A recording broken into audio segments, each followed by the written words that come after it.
Welcome to the Chasing Brighter podcast, the podcast created as a guide to make midlife the best life. Are you ready to embrace the next chapter of your life with confidence and excitement?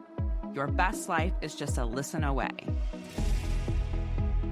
Hi, welcome to today's episode talking about purpose as a practice. Have you ever looked around at your life and thought, I should be grateful, but something's missing? That tugging feeling. That is your inner voice asking you to reconnect with your purpose. And today we're talking about how to reclaim your spark, because purpose isn't something that you find, it's something that you build.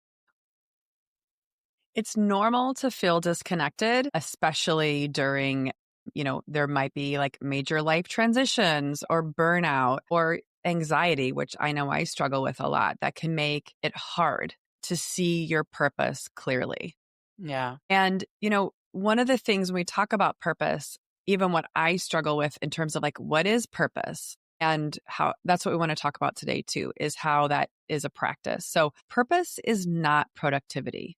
About meaning, it's not about like having some sort of an output, right? You don't have to like create things. It's really about that meaning part. So we're in such a culture that celebrates hustle. Yeah. And that idea of constant achievement. And it's really easy to confuse being productive with having purpose. But really, true purpose isn't measured by how much you accomplish in a day. It's rooted in what gives your life meaning, fulfillment, and alignment with your values. Chasing to-do lists, I think, really leads us feeling more empty than empowered. And so we really want to talk about 3 ways that we think will help you reconnect with purpose. Okay. First one is reflect on moments where you felt the most alive. These are experiences that spark joy, presence, and energy. Often when you're fully immersed in what you're doing. And I always talk to clients about, I know we've talked about this before on the podcast, but like, even if you go back to when you were a child, right? What lit you up when you were a kid, even if it was like, roller skating or creative or something, just really go back as far as you can. And examples are kind of like that quiet sense of awe during a sunrise hike, when time seems to stand still, or maybe losing track of time while you're painting, writing, or creating something just for you. Laughing with close friends over dinner, feeling deeply connected and seen. It can even be volunteering at an event and feeling a rush of fulfillment and purpose. Again, going back to moments where you felt alive and were fully present without having to force yourself, to really be fully present. I have been absolutely loving creating. I love that I made this second office. I had a creative studio. That is something that is really lighting me up. And I absolutely love creating content that ultimately is helping other people. How about for you, Cal? I love laughing with close friends over dinner. I love going out to dinner with friends and catching up and connecting. That's really important to me. And I definitely don't make time to do that as much time as I would like. Yeah. So like connection, is super important for you. Absolutely. And also I love a quiet time. I love at our lake house in the mornings, I grab a cup of coffee and I sit on the dock and I just listen and watch in quiet moments. Life is going on all around me and I just sit there. I really like those moments of purpose. Yeah. So the second tip we have is to identify what breaks your heart or lights you up. So this is the idea of, I think what we want to help guide you through here is ways that giving you these tools to help you find this purpose. Purpose often lies where emotion runs deep. So this can be a guide for you and it could guide you toward action or advocacy. So we talk about what breaks your heart. It's like what really, triggers a strong emotion that makes you, feel like what breaks your heart. And can that be translated into some sort of an action or an advocacy that you hadn't thought about? Yeah. Yeah. We have examples like feeling deeply moved when hearing stories of children in foster care, which might ignite a desire to mentor or support youth. Maybe being heartbroken about how older adults are feeling isolated, and maybe you want to volunteer to senior center once a week. Feeling joy when you're helping someone learn or grow, maybe that's pointing you towards coaching, teaching, mentoring. I know I want to start creating courses. So now even that can even be online courses, right? Creating online courses when you are feeling joy because you love helping others or teaching others. Yeah. So it's really, a lot about thinking about what you're passionate about, where that strong emotion, what you're drawn to, and thinking about how you can be involved in that area, even if it's something simple as being an advocate and writing letters or volunteering with an agency. I mean, there's all different levels at which you can get involved with organizations.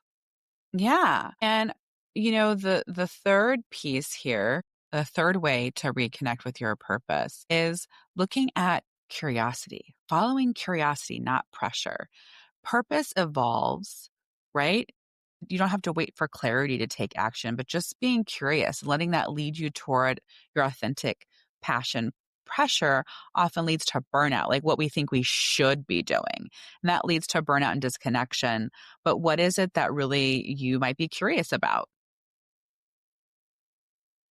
So, examples of these, and I love this third tip about following curiosity because my thinking on this is leaning into things and seeing if it's something you like. I think I was just talking with a friend whose child went off to college, and you end up having all this free time and you don't know what to do with it. And it's like, what do I love? Well, I don't know what I love, but follow the curiosity and see where it takes you. Maybe you're drawn to a topic on a podcast and you decide you're really excited to learn more and more and more. I think, Jess, you and I tend to do that a lot Yeah. with different topics, right? Maybe you want to learn something new. Photography, you want to learn it and you can watch YouTube and learn it on your own, or look for a free class or a regular class. I mean, there's a lot of other like hobbies that you might be curious about. Maybe what intrigues you is learning about how people heal from trauma. And that might lead you into reading books or taking courses. Again, no pressure, just leading with genuine interest. And that goes back to what we talked about at the beginning, right? Is that passion doesn't need to be productive. And I think a lot of times we think that passion, like our job has to be passion and we have to be doing our like the job has to be where the passion is, but like we can be following our passion and passionate about a lot of things. And that leads to us feeling that there's a purpose there. And our purpose doesn't have to be our 9 to 5. We can explore side projects like Kelly and I creating this passion project of Chasing Brighter, which, really drives a purpose for us on Yeah. helping people live their best life and being a beacon of hope that things can get better and we can live a life that is full. So we're excited to cover this topic. One of the things I just want to talk about too is when I think about purpose, I think just about that book that we read about the cafe at the edge of the world. And sometimes when I hear purpose, I take away from that this sort of like life's purpose and this like life's calling. And that's not really what we're talking about here, right? This is about finding, finding things that really are fulfilling for you and Hmm. really give you that purpose. And for a lot of us, being a mom and having a job end up filling up a lot of our time. And there are purposes for those, but this is about like what truly is something that is for you and what is fulfilling for you as a passion. One of the things that we talk about for journaling is, we always have these our reflection prompts on these episodes. And so for this reflection prompt, I loved it, which is, what did 10-year-old you love to do before the world told you who to be?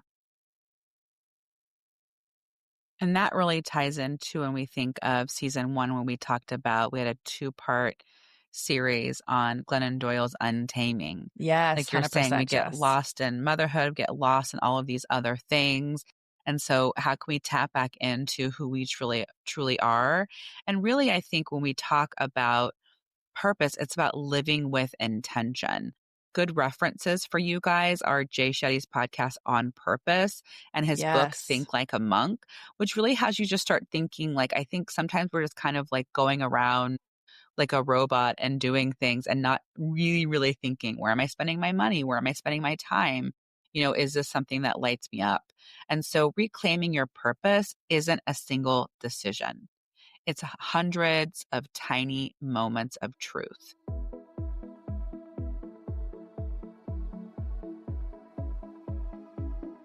Thanks for listening today. If you loved today's episode, share with a friend. Are you ready to chase brighter days ahead? Subscribe to Chasing Brighter now, and let's embark on this exciting journey together.